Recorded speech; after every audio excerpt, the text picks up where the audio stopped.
Irmão Henrique, esta canção marcou um dos nossos acampamentos da família Memorial. Foi o segundo, depois de uma retomada, e como nós cantamos e fomos abençoados nesta ocasião com esta música, com este louvor que é de composição do próprio irmão Henrique, que preparou para o segundo acampamento depois da retomada após 10 anos. Irmãos, nós iremos assistir um vídeo contendo alguns poucos testemunhos sobre o discipulado que está acontecendo na igreja, envolvendo algumas pessoas que estão sendo abençoadas com os grupos de comunhão. Então peço ao nosso irmão Granja que nos possibilite agora acessando o vídeo sobre o discipulado.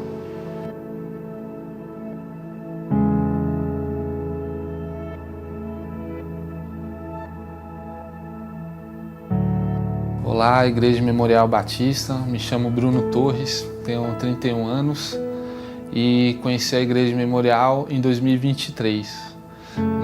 Eu conheci só ainda aos cultos, de pouco em pouco, no domingo à noite. Eu percebi que eu estava muito introvertido, era uma pessoa muito tímida. E o reino de Deus é alegria, é comunhão, é fraternidade. E nisso o Espírito Santo me auxiliou a procurar o Lift, Conheci o Lift, lá eu conheci o Arthur, que já estava organizando um discipulado, que é um pequeno grupo, de comunhão fraterna da Igreja Memorial. Eu topei participar na hora, Os primeiros encontros que eu fui começou aqui na Igreja Memorial e depois está sendo agora na casa de um membro da igreja, Felipe.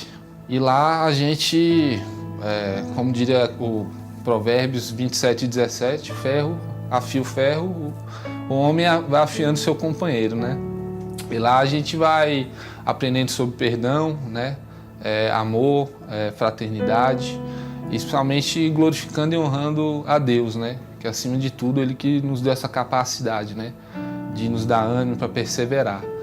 Então, assim, o discipulado ele tem sido um crescimento espiritual muito importante para a minha vida, Principalmente questão de ansiedade, de colocar tudo que eu tenho de necessidade, de problema, agonia, aflição, que todos nós temos, nas mãos de Deus, com o poder da oração, que é uma disciplina espiritual muito importante. E o discipulado tem abrido as portas, a Jesus entrar mais ainda na minha vida, E assim a gente vai ajudando um ao outro, E aí eu só tenho a agradecer por tudo que Jesus tem feito na minha vida, Uma delas é ter conhecido pessoas muito especiais, porque somos todos nós, irmãos e filhos de Deus.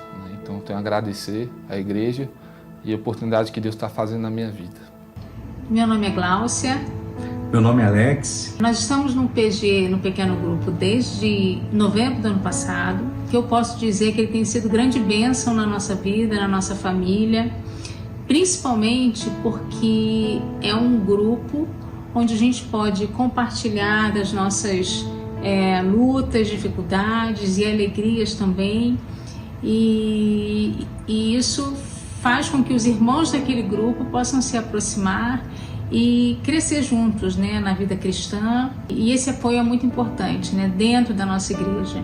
No dia a dia a gente conhece muita gente, fala com muita gente aqui na igreja, mas com profundidade é nesse pequeno grupo que a gente conseguiu ter aqueles amigos realmente de oração que podem crescer com a gente na vida cristã.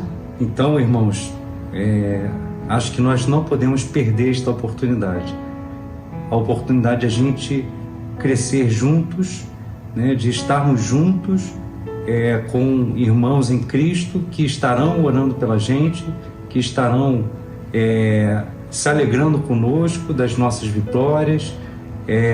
Os nossos filhos têm uma convivência muito próxima, então realmente tem sido uma bênção muito grande para a nossa família. Oi, eu sou a Fernanda, eu sou líder do PG das meninas de 14, 15 e 16 anos e hoje eu vim aqui para poder compartilhar um pouco de como tem sido, toda essa experiência dos PGs na minha vida.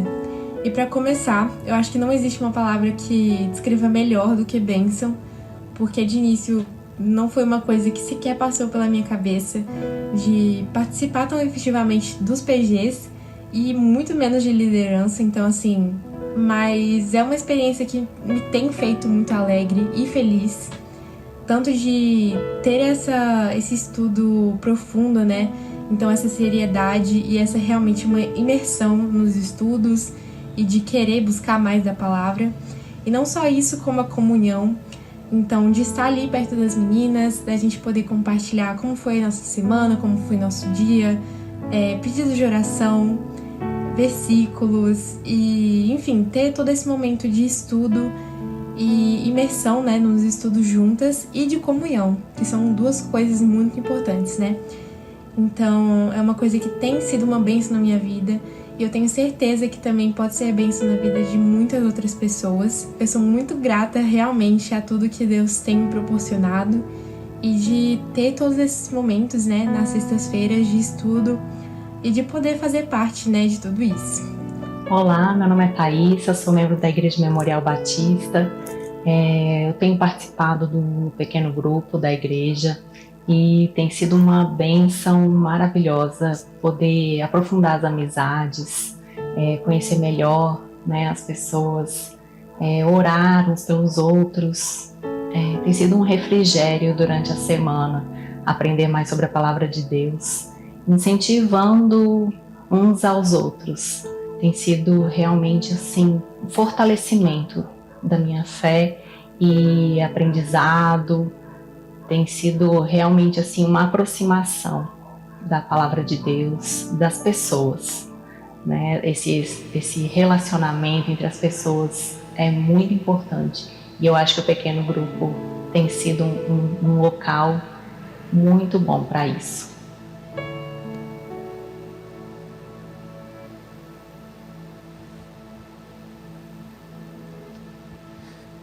Esse momento faz parte da minha mensagem também. Quero convidar o irmão Daniel aqui, que é o nosso relator, o nosso responsável pelos pequenos grupos de nossa igreja. Vem aqui, irmão Daniel, e se ele der uma palavra, será muito bem-vinda. Gostaria de pedir que todos os irmãos que estão envolvidos, participando de algum grupo de comunhão, fiquem de pé neste momento. Temos aqui pela manhã muitos irmãos que já participam, que poderiam inclusive testemunhar deste ministério que está crescendo, envolvendo pessoas, recebendo pessoas que chegam em nossa igreja, pessoas novas, pessoas que estão se tornando membros, já estão sendo direcionadas para os nossos pequenos grupos. Muito obrigado, pode sentar, irmão Daniel. Rapidamente, irmãos, uma oportunidade muito grande e de participar. Pequenos testemunhos foram mostrados hoje, e palavras-chave que apareceram hoje: comunhão, conhecimento maior da palavra de Deus, intercessão uns pelos outros, orarmos juntos, estudarmos a palavra de Deus juntos e vivenciarmos as alegrias e os desafios da vida de cada um, de cada família. Esta é a base, essa é a essência do trabalho, do encontro nos pequenos grupos. São as pessoas, crentes, cristãos ou convidados, que estão ali compartilhando o ID de Jesus, fazer discípulos e testemunharmos o grande benefício, o que Deus tem feito nas nossas vidas. Essa oportunidade, gostaríamos que todos pudessem vivenciar. Muitos já estão experimentando, alguns deram testemunho hoje, outros poderiam dar testemunho também. E que o nosso convite hoje, que todos possam refletir como é importante participar de um pequeno grupo de relacionamento cristão. Amém. No boletim da nossa igreja hoje, nós temos um encarte que a comissão discipulada preparou um encarte e que diz aqui alguns dados daquele irmão que gostaria de participar de um pequeno grupo. Não sabemos ainda qual é o grupo, mas é uma pesquisa de interesse. Quem tem interesse, quem gostaria de experimentar a vida e a convivência num pequeno grupo de relacionamento cristão? Põe o seu nome aqui, o seu telefone, e algum membro da comissão fará contato depois para podermos ajustar em que grupo o irmão pode se agregar. Tá bom? E entregue no final, lá tem uma mesa, lá no hall de entrada, uma mesa que vão receber essas fichas aqui. É uma pesquisa de interesse, uma pesquisa que o irmão vai dizer: eu quero, eu gostaria. Depois nós faremos contato. Amém. Muito obrigado, irmão Daniel. Ninguém é obrigado a participar de um grupo. Nós temos em nosso boletim como um dos nossos valores a participação, da nossa visão, ser uma igreja relevante, íntegra, acolhedora e propiciadora da descoberta, da capacitação, do exercício dos ministérios de cada pessoa em pequenos grupos ou na grande congregação. Ninguém é obrigado a participar, ninguém deve se sentir coagido e nem menos crente por não estar envolvido em algum grupo. Mas isso depende muito também da nossa vivência com Deus, da nossa participação. Eu estou envolvido com 2 grupos e liderando grupos, e tem sido uma bênção também. Eu poderia testemunhar como que isso tem sido bênção na minha vida, porque eu posso compartilhar das minhas aflições, dos meus pedidos de oração, do meu dia a dia, da minha vida semanal, juntamente com os nossos irmãos. Isto é extremamente importante, sem contar que de vez em quando a gente come um pastel fora da igreja, faz alguma atividade externa. Isso tem sido muito bom, é algo precioso, porque é um estilo de vida, não é algo que a gente participa e vamos deixar de participar depois, não, é algo que deve permanecer, a nossa comunhão, a nossa intencionalidade, e nós já estamos inclusive percebendo conversões nos grupos de comunhão. Isso tem sido maravilhoso, pessoas que não vêm à igreja, mas vão no grupo, e do grupo têm acesso à igreja, e eles se achegarão a Cristo através dos testemunhos. E pensando nisso, irmãos, esse texto que fala sobre a riqueza da igreja de Cristo, Efésios capítulo 4, os versículos de 7 a 16, o que Deus confiou à igreja, o que Deus pensa da igreja, o que Deus espera da igreja. Este é um dos temas mais incríveis da teologia bíblica. A escola dominical, nós temos uma classe específica que está hoje estudando sobre a igreja. O tema é riquíssimo, importante, porque se não sabemos a respeito da igreja, não poderemos ser uma igreja que o Senhor gostaria que fôssemos.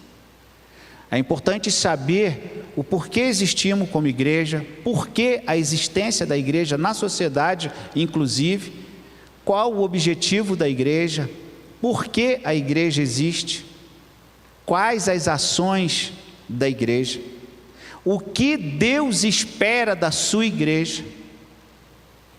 E este capítulo 3 do livro de Efésios, capítulo 4, do livro de Efésios, dos versos 7 a 16, é um recorte, é uma parte a respeito da eclesiologia da igreja, do que Deus pensa. Capítulo 4 do livro de Efésios, no capítulo 4, dos versos 7 a 16. E a graça foi concedida a cada um de nós, segundo a proporção do dom de Cristo. Por isso diz que, quando ele subiu às alturas, levou o cativo o cativeiro e concedeu dons aos homens. Ora, que quer dizer subiu, senão também havia descido até as regiões inferiores da terra. Aquele que desceu é também o mesmo que subiu acima de todos os céus para encher todas as coisas. E ele mesmo concedeu uns para apóstolos, outros para profetas, outros para evangelistas e outros para pastores e mestres, com vistas ao aperfeiçoamento dos santos, para o desempenho do seu serviço, para a edificação do corpo de Cristo, até que todos cheguemos à unidade da fé e do pleno conhecimento do Filho de Deus, à perfeita varonilidade, à medida da estatura da plenitude de Cristo, para que não mais sejamos como meninos, agitados de um lado para o outro e levados ao redor por todo vento de doutrina, pela artimanha dos homens, pela astúcia com que induzem ao erro.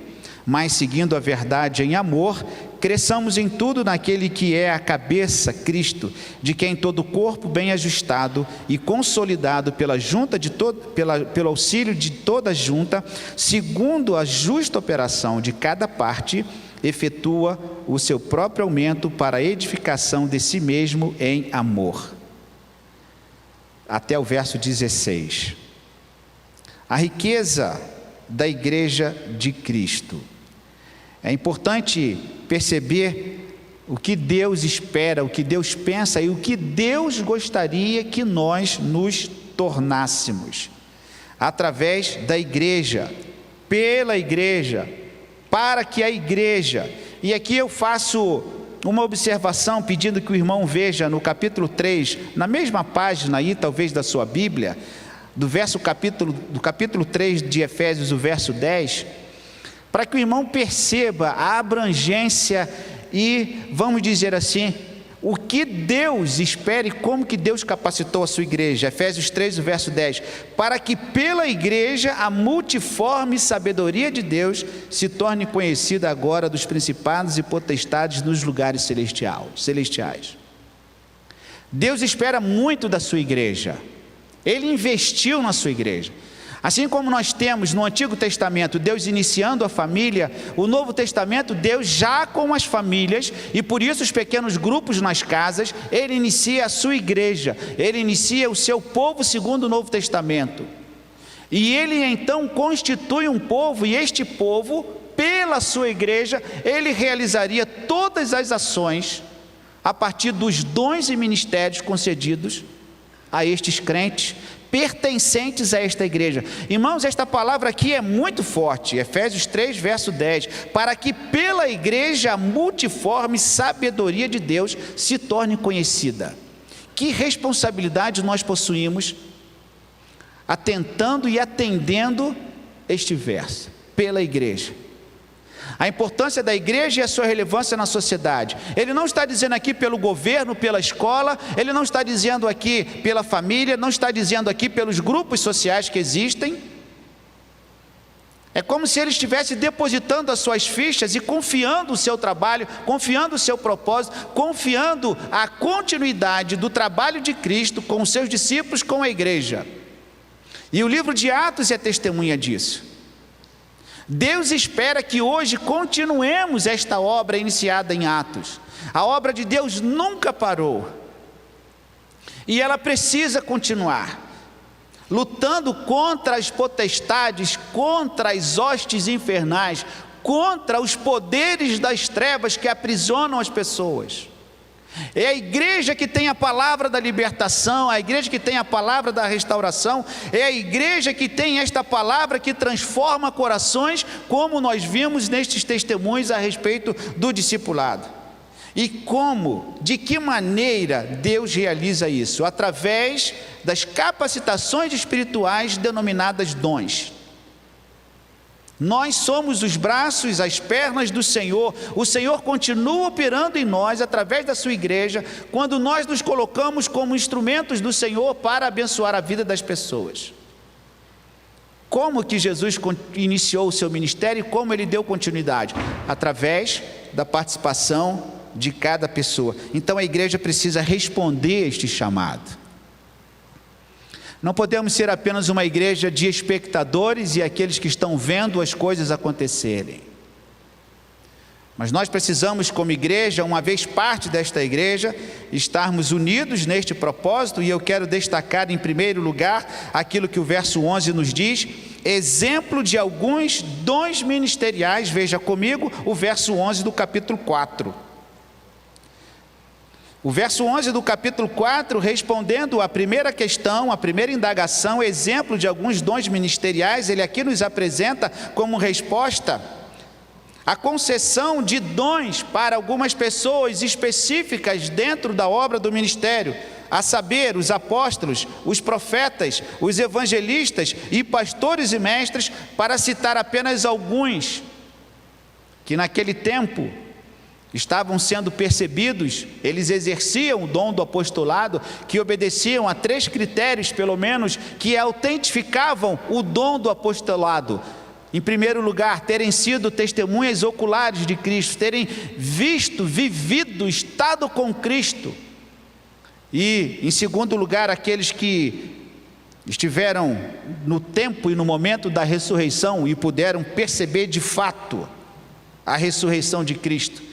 E como terceiro, os milagres que acompanhavam a vida daquele que tinha esse dom do apostolado. E hoje há uma discussão teológica se temos ou não parte da doutrina, e doutrina inclusive pesada, doutrina muito confiável hoje.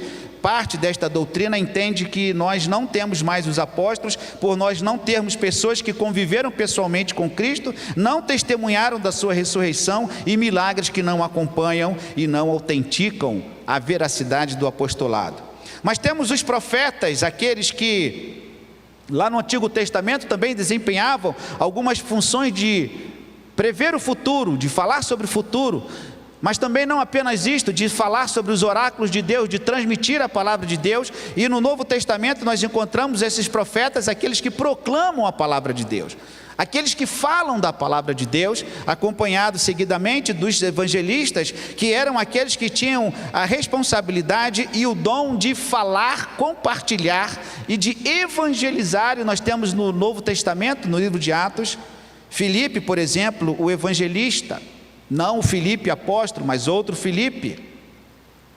E quantas pessoas receberam esse dom do evangelismo, de falar do evangelho de Jesus Cristo, com certa facilidade, habilidade, destreza. Na verdade, todos os crentes deveriam compartilhar o evangelho. Na verdade, todos os crentes deveriam ser evangelistas, discípulos, missionários. Mas a verdade é que, como dom especial, específico dado por Deus, uma capacitação espiritual para alguém que consiga compartilhar o evangelho e ganhar vidas para Jesus. E acompanhado aqui do pastor e do mestre, pastores e mestres, para citar alguns exemplos de alguns dons dados por Deus para abençoar a igreja. E em segundo lugar, qual a finalidade desta capacitação espiritual por meio dos dons? O verso de número 12 responde esta pergunta. Com vistas ao aperfeiçoamento dos santos, para o desempenho do ministério, desempenho do seu serviço, para a edificação do corpo de Cristo. Nós temos aqui 3 respostas só no verso de número 12. Aperfeiçoar os santos. Então nós somos aperfeiçoados uns com os outros e uns pelos outros. Nós ouvimos aqui o ferro que afia o ferro, o discipulado, o caminhar juntos é uma possibilidade de estarmos juntos, aperfeiçoando um ao outro, contribuindo um com o outro, chamando a atenção um com o outro. Uma palavra que você recebe diretamente de alguém, quando você caminha com esse alguém, e esse alguém se torna parte da sua vida espiritual e que compartilha, que te chama a atenção, que te exorta, que te aperfeiçoa, que te afia. É uma das formas, das finalidades desta capacitação que Deus concede. Desempenho do serviço, edificação do corpo de Cristo. A igreja de Cristo é abençoada com estas manifestações dos dons que Ele concede a cada um segundo o seu propósito. A palavra nos mostra esse texto muito claramente quando nós vamos para 1 Coríntios no capítulo de número 12, nós veremos alguma coisa neste sentido também. A finalidade desta capacitação espiritual por meio dos dons. Interessante pensar, irmãos, que ninguém abençoa a igreja apenas por ser um funcionário público, um médico, um advogado, um técnico de raio-x, uma enfermeira, um engenheiro, um motorista. Ninguém abençoa a igreja porque é alguém importante lá na sociedade. Não, nós abençoamos a igreja pelos dons e capacidades que o Senhor nos concede. Ninguém, por ocupar esses cargos, possui uma autoridade espiritual apenas porque exerce um cargo, uma função, mas porque Deus capacitou diretamente os seus crentes, os seus fiéis, a sua igreja, para o desenvolvimento, o aperfeiçoamento e edificação do corpo de Cristo. E quantas pessoas que não possuem, talvez uma posição de algum status social e alguma outra coisa, mas são pessoas usadas por Deus na sua igreja através dos dons para abençoar e edificar o corpo de Cristo. Aperfeiçoar os crentes com vistas ao aperfeiçoamento, cada um servindo conforme Deus concedeu. Terceira coisa, qual o objetivo desta capacitação espiritual por meio dos dons? O verso 13 nos mostra esta resposta. Diz assim o verso 13 do capítulo 4 de Efésios: até que todos cheguemos à unidade da fé e do pleno conhecimento do Filho de Deus, à perfeita varonilidade, à medida da estatura de Cristo. Nesse verso nós temos 4 elementos importantes que respondem a esta pergunta, o objetivo desta capacitação espiritual por meio dos dons. A unidade da fé, a igreja seguindo na unidade da fé, Nós acabamos de cantar aqui, veja o cântico que nós cantamos: um só rebanho, um só pastor. Vá lá para o boletim, na parte do número 6, a página de número 6, nós temos a letra deste hino: um só rebanho, um só pastor, uma só fé, em um só Salvador. Isto é a unidade da igreja, a igreja que segue esta unidade. E aqui nós encontramos neste verso, o verso de número 13, o objetivo desta capacitação espiritual. Cada membro, cada pessoa, com o seu dom, contribui para a unidade da igreja. Uns mais, outros menos. Uns mais, outros menos. Mas a unidade é uma das finalidades desta capacitação. Não apenas o exercício do fazer por fazer, do realizar pelo realizar, mas também pela ambientação. Não adianta a gente realizar a obra de Deus se nós estamos em nosso ambiente, no ambiente de provocação, no ambiente hostil. Não adianta. Não adianta a igreja realizar a sua obra se ela não tem uma ambientação boa, unida, em amor. Não adianta ela pregar o evangelho a toda criatura se ela não tem uma ambientação que também reflete o evangelho de Jesus Cristo. Não adianta ela ser uma igreja extremamente ativa, uma igreja missionária, uma igreja que faça discípulos, se a sua ambientação, se o seu coração não está unido. Não adianta.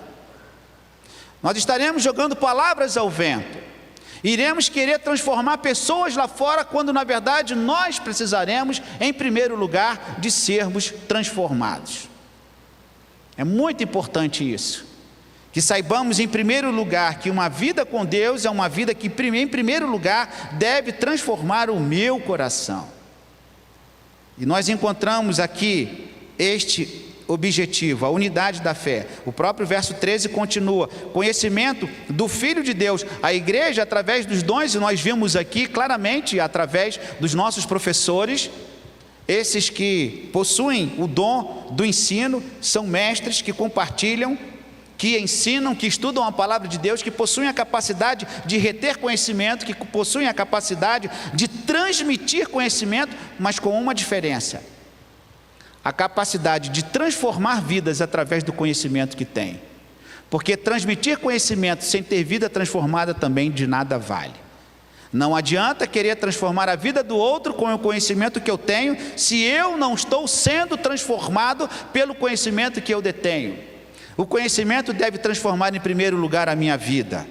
Conhecimento na palavra de Deus, extremamente importante, que nos dá o norte, nos dá uma boa doutrina, nos apresenta os nossos dogmas, nos apresentam a nossa forma de viver a partir da palavra de Deus, as escrituras sagradas, mas também da nossa transformação. O próprio verso 13 apresenta uma terceira característica, um terceiro objetivo desta capacitação espiritual, para que também alcancemos a perfeita varonilidade. Ou seja, pessoas maduras, pessoas experientes, pessoas saudáveis. Algo importante que a palavra de Deus também nos mostra do livro de Atos, é exatamente propiciar aos crentes este ambiente. Um ambiente não somente acolhedor, mas um ambiente também de pessoas maduras, pessoas saudáveis, pessoas que cheguem ao último, aqui do verso 13, a estatura da plenitude de Cristo. E o que é isso, pastor? Estatura da plenitude de Cristo, ou seja, a altura de Cristo. E quando nós pensamos em altura de Cristo, nós pensamos em ser como Cristo: a sua humildade, o seu serviço e a sua obediência. O que é chegar à estatura da plenitude de Cristo? Será fazer muitos milagres? Será ser muito poderoso? Será expulsar todos os demônios e curar todas as doenças, todas as moléstias? O que é chegar à estatura de Cristo? É ser considerada a pessoa mais santa deste mundo? Não. Chegar à estatura, à altura, ao patamar de Cristo é alcançar a sua humildade, o seu serviço e a sua obediência. Em quarto lugar, irmãos, para que estas capacitações espirituais? Verso 14 responde. Eu estou em Efésios no capítulo 4. Para quê? Para que estas capacitações espirituais? O verso 14 responde: para que não mais sejamos como meninos agitados de um lado para o outro e levados ao redor por todo o vento de doutrina, pela artimanha dos homens, pela astúcia com que induzem ao erro. O verso responde: para que estas capacitações? E vários elementos aqui encontrados, uma delas é exatamente já citado a questão da maturidade. Não somos mais meninos, não somos mais neófitos na fé, ainda que alguns sejam e que estejam caminhando inicialmente a trajetória da jornada cristã e que precisam de fato de um cuidado. Mas pessoas à estatura de Cristo, pessoas maduras, humildes, pessoas que entendem seu serviço, entendem a obediência e que podem assim seguir no caminho sem se envolverem, sem se enrolarem naquilo que traz dificuldade para o crescimento cristão. Ele diz aqui: agitados de um lado para o outro, levados por toda sorte e vento de doutrina. O crente discipulado, o crente que aprende a palavra de Deus, o crente que tem um comprometimento com o Senhor, dificilmente ele seguirá heresias e seguirá doutrinas estranhas à palavra de Deus, porque conferirá conforme a palavra de Deus. Mas o verso não para por aí. Ele fala sobre também a artimanha, a astúcia de alguns homens que induzem ao erro, que levam à descrença, que levam à incredulidade, que levam à crítica exagerada, que levam a observações que acabam por afastar o fiel, o crente, e que colocam dúvida, que colocam percalços e dificultam a trajetória cristã daquele que está envolvido em sua obra. Mas em último lugar, irmãos, as capacitações espirituais também, como resultado deste processo na vida dos crentes da igreja, o verso 15 responde em último lugar. Qual o resultado deste processo na vida dos crentes na igreja? O verso 15 responde: crescimento naquele que é o cabeça, Cristo, de quem todo o corpo, bem ajustado e consolidado pelo auxílio de toda a junta, segundo a justa operação de cada parte. Leamos todos juntos, irmãos. O que acontece? Efetua o seu próprio aumento para a edificação de si mesmo em amor. A igreja precisa crescer? Sim ou não? De que maneira a igreja precisa crescer e deve crescer? Nós temos aqui didaticamente esta teologia de Paulo, nesta orientação precisa, inequívoca, de que cada crente deve possuir o conhecimento, o porquê de nós estarmos congregando juntos. Nós congregamos para alcançar outras pessoas, nós adoramos para trazer outras pessoas, nós invocamos o nome do Senhor pelos nossos problemas, porque queremos que outras pessoas sejam alcançadas também por esse Deus que soluciona os nossos problemas. O resultado deste processo na vida dos crentes: seguindo a verdade em amor, cresçamos em tudo naquele que é a cabeça, Cristo, de quem todo o corpo, bem ajustado e consolidado pelo auxílio de todas as juntas, segundo a justa cooperação de cada parte, efetua o seu próprio crescimento para a edificação de si mesmo em amor. E, irmãos, para concluir, volta aqui esta palavra do capítulo 3 do livro de Efésios. Efésios capítulo 3, o verso 10. Para que pela igreja, por cada um de nós, a multiforme sabedoria de Deus se torne conhecida agora dos principados e potestades nos lugares celestiais. A riqueza da igreja de Cristo, o quanto que Deus espera de mim e de você. Mas para isso nós precisamos estar ligados ao Senhor, irmãos. Para isso nós precisamos, como Jesus, chegar a esta altura da humildade, do serviço, da obediência, procurando perceber e saber qual é a vontade de Deus para a minha vida. Você que está sentado, você que está nos acompanhando pela internet, você já se perguntou, ou tem muito tempo que você não se pergunta, qual é a vontade de Deus para a sua vida? O Senhor concedeu os dons e ministérios para toda a igreja, para todas as pessoas.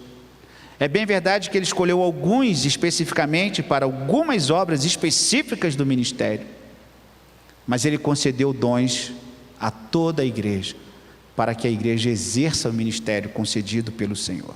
Se você é um crente em Jesus, você tem um dom. Se você é um crente no Senhor, se você já recebeu o Espírito Santo no teu coração, você tem pelo menos um dom a ser colocado na obra do Senhor. E você quer ler sobre o dom? Vá para 1 Coríntios no capítulo 12, e você perceberá a respeito desta clareza dos dons espirituais. 1 Coríntios capítulo 12,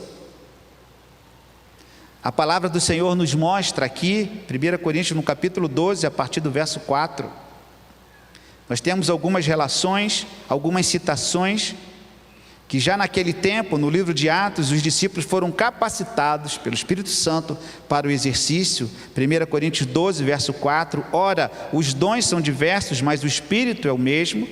Olha a unidade presente.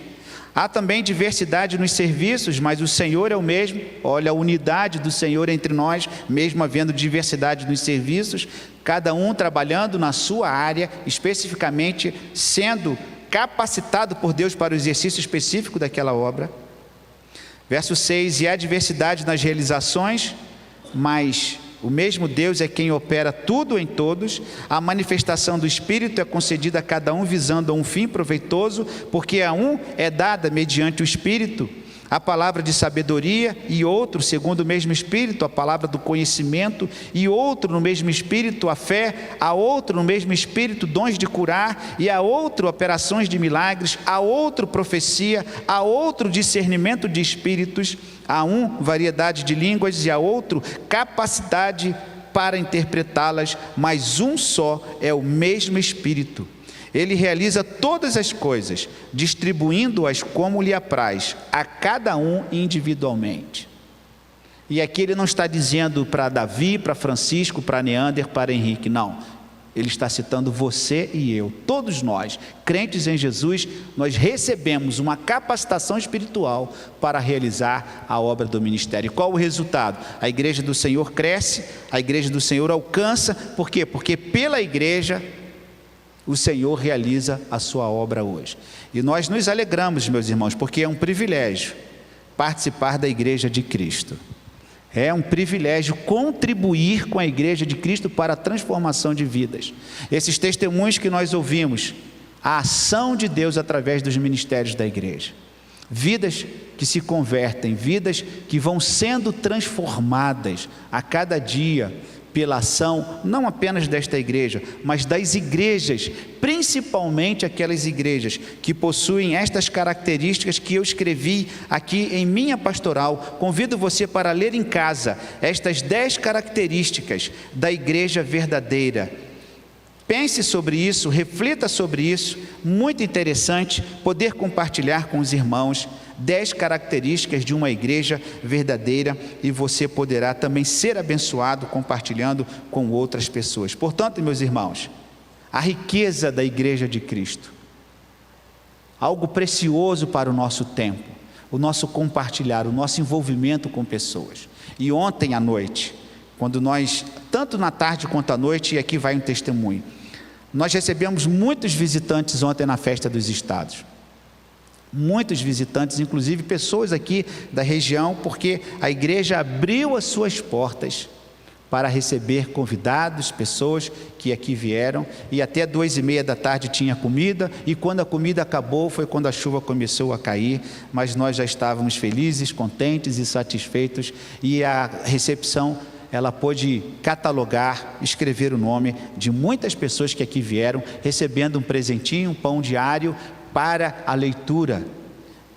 E como foi bom esse testemunhar, esse evangelizar, esse compartilhar. E à noite nós tivemos também o musical Splash Park, com muitos convidados, com muitas pessoas.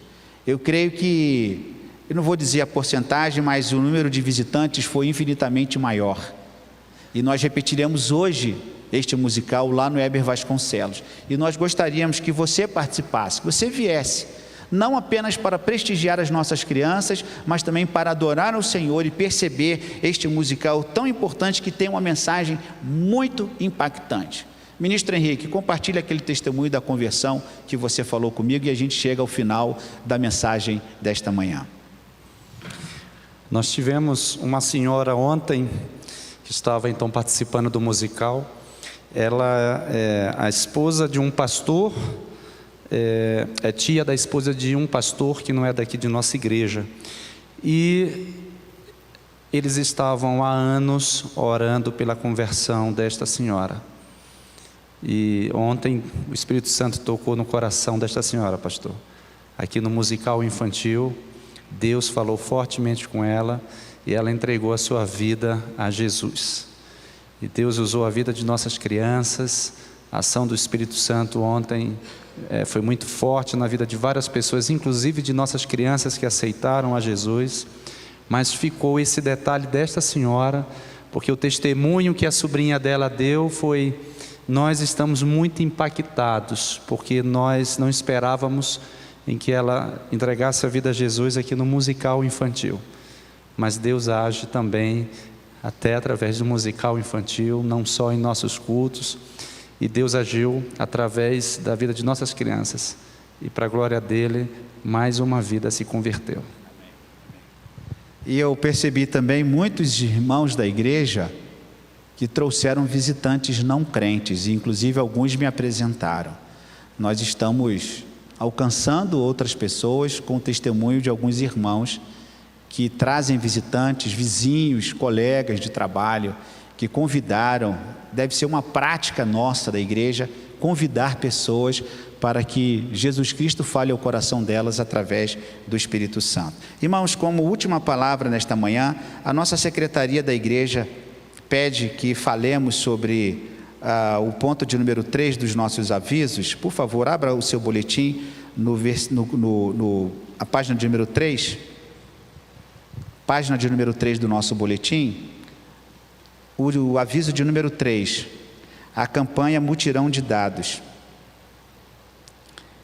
A secretaria informa que no mutirão os membros da igreja têm a oportunidade de atualizar seus dados cadastrais, tais como mudança de endereço, condição civil, nascimento de um filho ou mesmo atualizar sua foto, mas não devem esquecer de assinar o termo de consentimento, que é uma exigência da Lei Geral de Proteção de Dados. Utilize o QR Code abaixo para você fazer isso, é fácil e rápido. Compareça ao ponto da integração e preencha o formulário da Igreja Memorial. Irmãos, nós temos uma baixa incidência dessa nossa propositura, nós temos uma baixa adesão. A nossa secretária está muito preocupada com isso. Eu queria que os irmãos fizessem esta atualização, inclusive com o consentimento, que é um termo de consentimento que precisa ser também autorizado pelos irmãos, que é exatamente a autorização para veicular a sua imagem através das fotografias, o culto que é filmado. Nós devemos nos preocupar com isso, e você precisa consentir, porque a sua imagem aqui ela acaba se tornando pública, e se você não autoriza, você deve comunicar isso. Eu não autorizo, porque nós iremos providenciar um local para você ficar no culto, e a câmera não irá alcançá-lo, mas nós precisamos que você autorize para cumprir uma exigência desta Lei Geral de Proteção de Dados. E os membros da igreja precisam atualizar inclusive fotos, porque existem fotos aqui de uma época que nem era ainda, a capital do Brasil era lá no Rio de Janeiro ainda, e o irmão precisa atualizar a sua foto, não tem como reconhecer, porque muitos ficaram mais bonitos ainda e não tem como reconhecer a fotografia sua quando você tinha lá 18, 20 anos de idade.